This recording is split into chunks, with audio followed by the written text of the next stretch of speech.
Bonjour à tous, bonjour à toutes et bienvenue pour cette vidéo dans laquelle on va voir une partie magnifique jouée par le plus jeune grand maître de tous les temps, Marc-Andrea Maorizzi.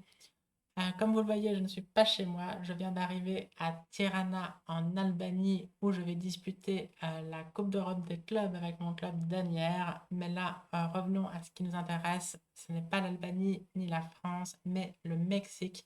Championnat du monde junior, la France est venue avec une grande et magnifique délégation, 4 joueurs, 4 joueuses et 2 entraîneurs si je ne m'abuse. Et donc la star, c'est évidemment marquant, grand maître à 14 ans en battant le record d'Etienne Bacros, s'il vous plaît. Il a maintenant 16 ans et il fait ce tournoi U20 junior, c'est les moins de 20 ans. C'est donc un des plus jeunes forcément du tournoi. Il le fait en tête, il a commencé par 4 sur 4. Ensuite, il y a eu 3 nuls. Il arrive là et une victoire à 6,5 sur 8 avant d'affronter Ivan Chitko, un joueur moldave, un grand maître évidemment. Ils le sont tous dans ce championnat U20, enfin ceux qui trustent les premières places. Et donc, marquant à les blancs, il ouvre par E4, E5, une petite espagnole. A6, la grande ligne quand on ne veut pas jouer la berlinoise. Et après fou A4, fou C5, un coup un peu rare. Pendant très longtemps, c'est considéré même comme assez douteux. Comparé à une italienne, c'est assez intéressant de comprendre pourquoi. On considère que c'est mieux d'avoir le fou en A4 que le fou en C4, parce que sinon, les noirs ont joué les mêmes coups, hormis A6 que dans l'italienne. On verra que le fou A4 est très souvent mieux placé que ne l'est le fou C4 qui peut être en danger, notamment en cas de poussée à D5. Pour l'instant, c'est un peu abstrait, mais on va voir les applications concrètes tout de suite. Marquant à roquet, et donc là, le coup à la mode, c'est une mode assez récente, en 2021, les joueurs indiens, les jeunes comme Niall Sarin et d'autres, sont mis à jouer ce coup original et donc à inventer une variante qui est maintenant assez établie. Mais donc la question c'est pourquoi pas cavalier F6. Là, les blancs vont profiter que leur fou n'est pas sur une case potentiellement en danger en C4, mais il est en sécurité en A4 et on peut jouer C3, un coup qui n'existerait pas avec le fou en C4. Ici, si les noirs prennent, on joue D4. En cas de prendre D4, on peut faire C prendre D4. Et par exemple, sur fou A7, on envoie D5. Alors pourquoi est-ce que cette ligne ne va pas du tout dans l'italienne? Là, si on imagine fou C5, roi, cavalier F6, là C3, c'est une énorme gaffe. Les noirs prennent le pion. Et sur D4, qu'est-ce qu'on prend? Et bien tout simplement D5. Ou d'ailleurs, prise en D4, prise en D4 et D5. Donc c'est pour ça que on considérait pendant très longtemps le coup fou C5 comme douteux. On ne peut pas jouer avec les noirs comme dans l'italien. Certes, mais donc après roc, on peut jouer le coup cavalier E7 comme le montre pas mal de grands maîtres avec les noirs depuis 2-3 ans. Donc C3 quand même, cavalier G6, D4. Là, attention, hein, si on donne le centre, laisser au blanc un centre parfait, mobile de surcroît, c'est juste totalement ridicule et perdant pour les noirs. Donc l'idée c'est de jouer fou A7. Et grâce à cette manœuvre un peu originale, cavalier E7, cavalier G6, on tient bien la case E5. Donc là, prendre ça donne rien. On peut se dire peut-être un coup comme dame H5, mais bon, ça fait rien du tout. Et le fou maintenant, il est magnifique ici. Et c'est même déjà les noirs qui sont du bon côté de l'égalité. On peut imaginer B5 pour chasser le fou, D6, et puis tout d'un coup, toutes les pièces noires sont très actives et magnifiquement placées. Le pion C3, il ne sert plus à rien. Il prend la case de cavalier, ça ne va pas du tout. Un coup de développement standard, ça serait fou E3. C'est d'ailleurs tout à fait jouable, mais c'est mieux de passer par la case G5 pour forcer un affaiblissement. Et ensuite, seulement on va en E3. Donc ça, c'est la grande variante qui est débattue depuis 2-3 ans. Et ici, les noirs jouent quasiment tout le temps petit roc, qui n'a pas été joué dans la partie. Dans la partie, Ivan Michitko a joué D6 et c'est peut-être pas le meilleur ordre de coup. Alors en vrai, c'est possible que en termes d'évaluation de l'ordinateur, ça soit équivalent à Petit Rock. Là, j'ai pas assez travaillé, spoiler. J'ai pas mis l'ordi pendant des heures et des heures pour savoir si c'est vraiment équivalent. Mais en tout cas, ça autorise une variante et ça n'a pas de sens de l'autoriser. La variante, c'est le coup qu'a joué marquant, à savoir D5, qui tape sur le cavalier cloué. Alors après, on verra qu'il y a des complications. Mais donc, pourquoi laisser ça au blanc alors qu'on peut roquer? Ça, c'est une variante établie. Et D5 existe quand même. Mais la théorie a montré que c'était pas du tout dangereux. Les noirs jouent cavalier 7. Alors, ça a l'air dangereux. Là, on se dit, bah attends, on prend. On joue D6. Prise, dame prend. Avec ce pion D7 arriéré sur la colonne ouverte, la dame sur la case forte en D6, c'est horrible pour les noirs. Mais il y a une partie de Jordan Van Forest contre Ariane Tari, jouée à Vishkanze en 2021. Si je ne m'abuse, c'est l'année où Jordan avait gagné le tournoi, qui s'est poursuivi par B5. Bon, ok, échec pour H8. Ça n'a pas l'air d'être terrifiant pour les blancs, hein. On peut se sentir très bien avec notre dame en D6 et se faire arriéré. Ariane a joué à 4, c'est pas du tout un mauvais coup, c'est même probablement un bon coup, mais tour B7. La tour va arriver en B6 pour chasser la dame. Et en fait, le contre-jeu des noirs, il arrive très très vite. Là, il y a eu dame D1, après B5, fou B7, on met la pression sur le pion E4, C4 pour empêcher un éventuel D5 qui menace le pion arriéré. Tout d'un coup, il va s'échanger contre le pion central et c'est les noirs qui vont rester avec un avantage structurel au centre. Et sur C4, il y a eu F5, c'était peut-être encore pire. Et Jordan a gagné une partie brillante et assez convaincante. Donc bref, après fou G5, fou E3, il faut roquer. On ne craint pas D5, D6. Et ensuite, quel est le plan des noirs? On va cacher le roi en H8, ça c'est clair. On va jouer D6, à un moment, il faudra bien le faire. Le coup F6, ça peut paraître affaiblissant et une perte de temps, mais ça peut aussi laisser passer la dame, après un coup de cavalier évidemment, à l'aile roi. Et donc c'est assez intéressant. Si vous voulez vous mettre à un 4-5 et que l'espagnol vous terrifie, qu'il y a trop de variantes, peut-être vous pouvez étudier celle-là. C'est très récent, donc il y a encore peu de parties et les gens connaissent encore assez mal avec les blancs. Bref, D6, là, a priori, c'est pas top. Marquant jouer D5. Après réflexion, donc il était hors théorie, a priori, fou prend E3, on prend le cavalier en C6. Et donc, on attaque le fou, on menace après B7. La réponse noire est forcée, il faut jouer B5, contre-attaque sur le fou. Et là, enfin, la nouveauté. Il y avait une partie entre deux joueurs bon, respectables, hein, à niveau 2002-2003, qui avaient joué fou B3, fou B6. Et je crois que c'est terminé par le gain des noirs, mais après bien des péripéties. Mais donc, marquant a joué le meilleur coup, à savoir la prise en 1-4, et tout simplement dame prend 1-4. Les blancs ont une structure horrible, peut-être, avec ces pions doublés isolés et ces pions doublés là, mais il y a un point de plus. Donc c'est quand même pas mal. Et ces pions doublés isolés ont le mérite de contrôler plein de cases importantes au centre. Donc il y a eu roc. Le plus gros défaut de la position des blancs, c'est pas tant les pions, parce que de toute façon il y en a en plus, que ce cavalier B1. Comment on résout le problème? Et bien tout simplement, on joue C4 et cavalier C3. Surprise en E4, beaucoup auraient repris de manière automatique. On peut s'attendre à fou F5, développe le fou avec gain de temps, cavalier FD2. Mais marquant est bien plus précis. Il joue cavalier D2 tout de suite. Et sur fou F5, on reprend le cavalier D, évidemment. On préfère avoir le cavalier qui n'est pas en E4 en C3 plutôt qu'en D2. Donc pour l'instant, très bonne partie des blancs qui ont un petit avantage. Tranquille, on voit la jauge, plus 0,50, tout va bien. Dame H4, attaque le cavalier E4. C5, on protège latéralement. Mais D5, attaque à nouveau le cavalier. Et la première mue, c'est la crise. Pas beaucoup de cases. Si on joue un coup comme cavalier G3, échange de dames. Certes, il y a un pion de plus, mais après fou E6, on a tellement de faiblesses. Les noirs ont le centre. Le fait qu'on ait les cavaliers dont un au bord contre fou, c'est pas terrible non plus. Et globalement, les noirs sont pas du tout en danger. D'après l'ordinateur, sont même un peu mieux. Alors, il y a une possibilité tactique autre que celle trouvée par Marquant, ça serait de jouer tour par F5, sacrifice de qualité, pour gagner un autre pion, donc un deuxième pion. Donc matériellement, ça irait même très bien. À plus, avec le cavalier E4, on se dit qu'il ne peut rien nous arriver. On contrôle la case F2, par exemple. Mais en fait, on la contrôle pas tant que ça. Certes, on évite dame F2, ce qui est important, mais on n'évite pas tour F2.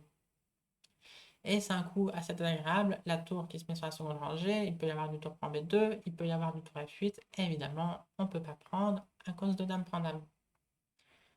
Donc, j'imagine que Marquand a songé à tour prend F5, mais qu'il était à raison pas convaincu par ce coup. Et surtout, comment résister au coup qu'il a joué, qui en plus est le meilleur et le seul coup pour conserver l'avantage.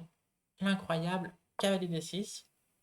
Ok, t'as pas vu le pion, quoi. Un sacrifice discret. Hein, s'il y avait un pion en D6, bon déjà la structure serait bizarre, mais s'il y avait un pion en D6, on penserait plus facilement à ce genre de sacrifice. Là, quand le cavalier va sur une case où il est en prise sans rien prendre lui-même, c'est déjà juste difficile de songer à ce coup, psychologiquement on n'y arrive pas. Mais là, ça marche très bien. Donc il ne peut pas être pris. Parce que là, on échange les dames. Cavalier prend H4, on récupère, donc on a une pièce de moins, mais ces pions sont beaucoup trop forts. Lui, il est faible et en plus, il y a des problèmes tactiques. Admettons un coup comme tour à FD8, on peut jouer cavalier prend D5. Et sur tour prend D6, là, il faut jouer avec précision. C'est facile de se dire, ah, cavalier E7, je fais une fourchette, je regagne la pièce, c'est trop cool.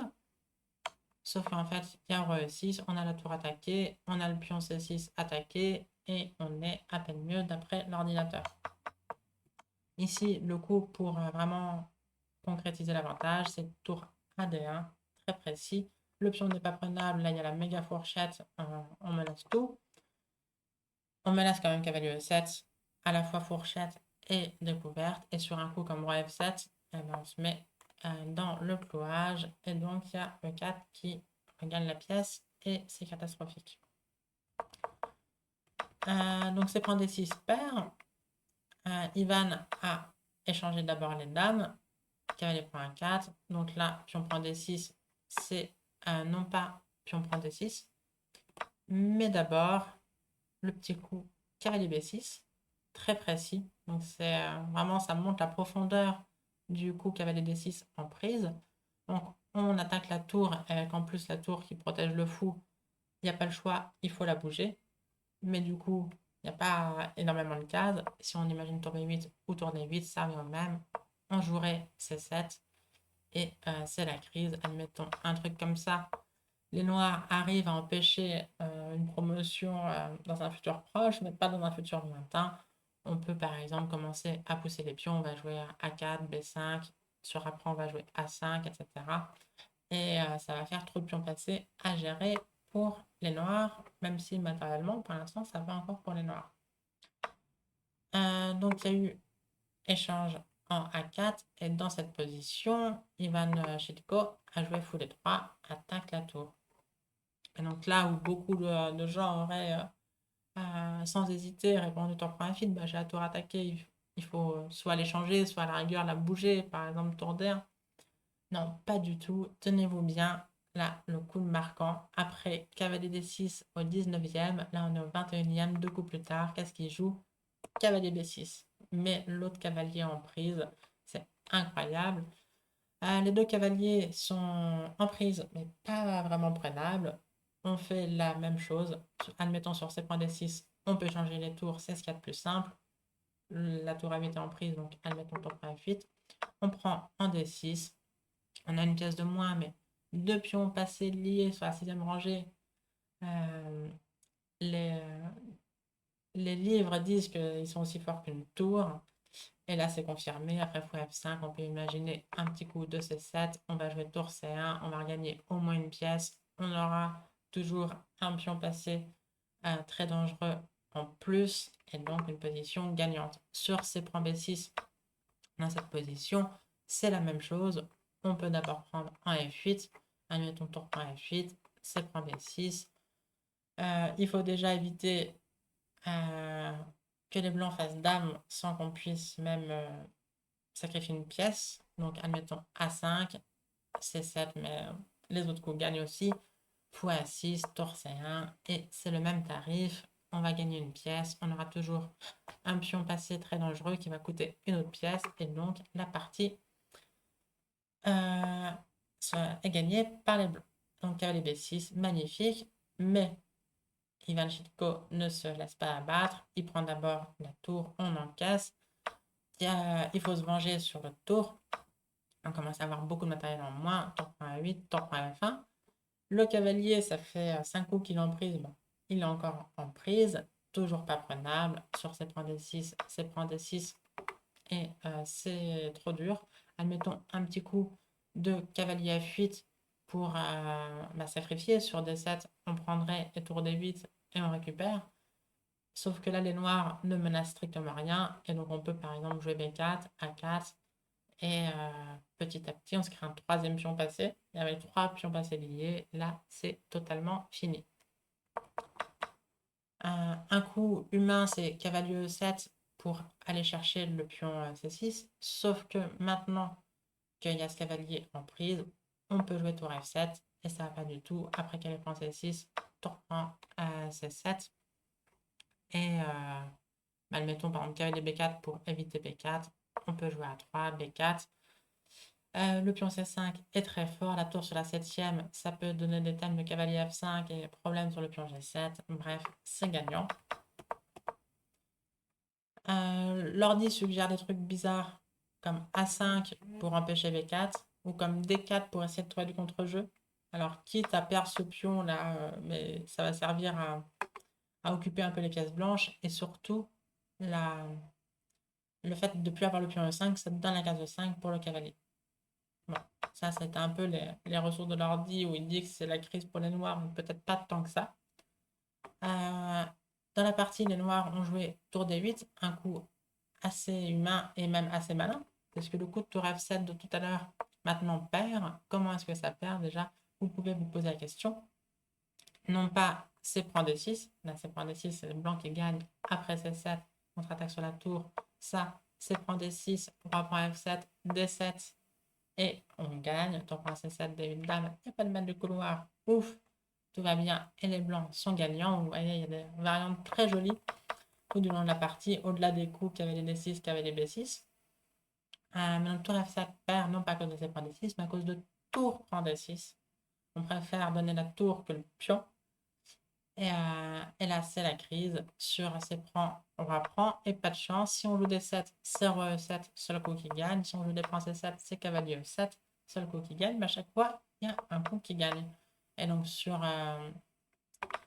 tour prend, il faut prendre en C7, mais ça ne va pas. Par exemple, tour F6 et sur C7, tour C6, la tour derrière le pion passé et les blancs peuvent abandonner avec leur pièce de moins.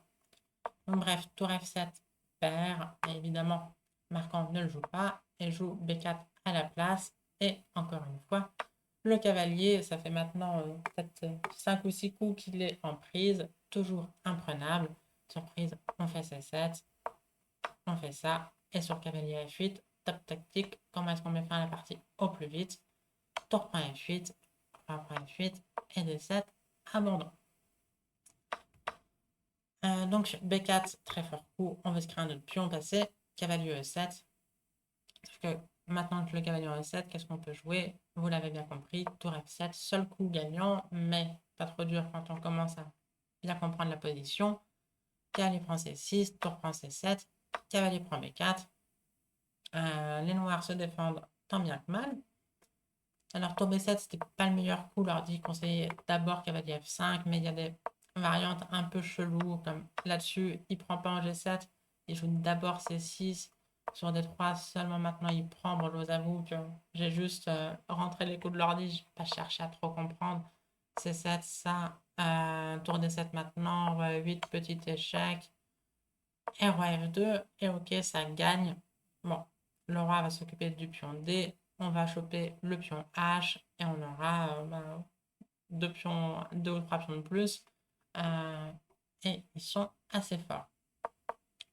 Donc, cavalier F5 aurait sûrement gagné plus proprement. Mais bon, tour B7, ça reste gagnant. A5, et là, A3, là pour le coup, c'est une vraie erreur. Il fallait encore jouer cavalier F5 avec des variantes un peu similaires à celle qu'on a vue, mais bon, ça laisse le contre-jeu des 4, etc. Là, par exemple, tour prend G7 ne fait que match nul. Il faut prendre d'abord, jouer A3 et seulement se faire un coup comme cavalier C6. Maintenant prendre et au prochain coup, le roi bouge, peu importe où, et on joue tour C7. Bon, c'était peut-être pas si simple. Je sais pas si aussi s'il y avait du note.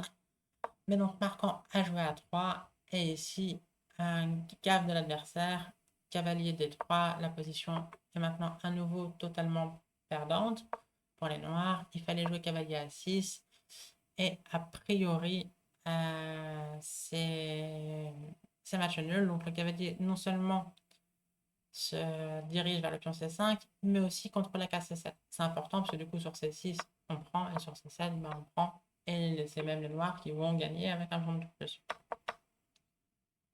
Donc là, C6 ne va pas du tout. Évidemment, Marc n'aurait pas joué, il aurait joué cavalier F5. Mais donc, en pratique, c'est avantage blanc. Hein, tour prend G7. Sur roi F8, on va prendre. Donc, il faut mettre le roi au coin. Mais c'est jamais déjà hyperactif. Et puis, il peut même y avoir des réseaux de maths. Mais objectivement, c'est un match nul sur un jeu parfait d'après l'ordinateur. Ok. Donc cavalier A6, ouf, ça n'a pas été vu. Vu cavalier D3 à la place. Mais le problème, c'est que le cavalier de D3 ne contrôle pas la case C7. Et donc, qu'est-ce qu'on peut jouer? Un seul coup pour ne pas faire match nul. Un seul coup gagnant. C6, deux points d'exclamation à nouveau. Évidemment, sur tour prend C7. Le cavalier ne peut pas se sacrifier comme tout à l'heure. Et sur tour C6, on fait échec, dame, et ça gagne tout seul. Donc C6, très joli. Cavalier C5 attaque la tour. Et là, attention, si on joue C7, on gâche tout. Cavalier prend B7, contrôle la case D8, et tout d'un coup, on est perdant. Si on récupère le cavalier, tour C8, seul coup pour ne pas perdre, mais c'est facile. Et les noirs gagnent le pion et la partie. Donc il faut bouger la tour, marquant la mise en B6. C'est pas le seul coup gagnant, mais j'aime bien. Une des idées, c'est que sur tour prend C7, on attaque la tour, on menace dame, le pion contre la case D8, c'est terminé. Donc tour B6, il y a eu cavalier E6, il n'y a pas de meilleur coup de façon. Marquant là était sûr de lui, sûr de son gain, sur la variante gagnante qu'il a vue jusqu'au bout. Cavalier B5, protège la case C7, on veut pousser au prochain coup. Donc tour C8 anticipe, mais C7 quand même, très joli. On veut jouer tour B8. Donc il faut prendre C7, sauf que évidemment, on cloue le cavalier par tour C6. Cavalier prend B5, tour prend C8, échec, roi F7. Et les noirs ont un pion pour la qualité, mais trop de faiblesse. Et là, le cavalier est trop seul. Et un cavalier n'arrive pas à lutter contre une tour quand il est seul. Tour C5, roi F6, tour prend A5. Et dans cette position, Ivan Chitko a abandonné. Donc voilà, une magnifique victoire de Marquant avec les très jolis cavalier D6, cavalier B6. C'est vraiment un, un niveau de jeu incroyable et puis une esthétique aussi très appréciable. Donc bravo à Marquant. Il reste 2 rondes dans ce tournoi en 11 rondes. Pour l'instant, Marquant est donc seul en tête, 7,5. Il y a 4 joueurs à 7 points et une flopée de joueurs à 6,5, dont le fameux ou l'infâme Hans Niemann. Donc rien n'est fait. Rien n'est fait. Les joueurs à 6,5 peuvent revenir et espérer une victoire sur le fil. Mais évidemment, Marquant est favori et surtout maître de son destin. À noter que s'il remportait ce championnat du monde moins de 20 ans, à seulement 16 ans, il serait, si je ne m'abuse, corrigez-moi si jamais je me trompe, mais il serait, si je ne m'abuse, le deuxième plus jeune joueur au monde à devenir champion du monde junior. Et fun fact, il serait seulement le deuxième plus jeune Français à devenir champion du monde junior. Et le plus jeune champion du monde junior, qui est donc français, ce n'est pas Alireza Firoja, ce n'est pas Maxime Achelagrave, ce n'est même pas Étienne Bacrot ni Laurent Fressinet, c'est Joël Lautier qui était devenu champion du monde junior à Adélaïde, si je pas du tout. Je ne sais plus du tout où est-ce qu'il était champion du monde. Pas du tout à Adélaïde. C'était en Australie, si je ne m'abuse. Mais c'était donc à 15 ans. Pardon pour cette fin en cafouillage. J'espère que cette vidéo vous a plu. Si c'est le cas, laissez un petit like. Je vous rappelle que vous pouvez soutenir ma chaîne et m'inciter à faire toujours plus de vidéos en laissant un petit don sur Tipeee. Il y a les liens dans la description. Si vous voulez me contacter pour des cours particuliers réguliers, n'hésitez pas. Là aussi, il y a tous les liens dans la description. Et peut-être que je ferai une vidéo au moins pendant mon séjour en Albanie, première ronde demain à 15 heures pour ces championnats d'Europe des clubs avec mon club d'Anières. Voilà, je vous souhaite une belle fin de journée, une belle fin de soirée. À très bientôt. Ciao.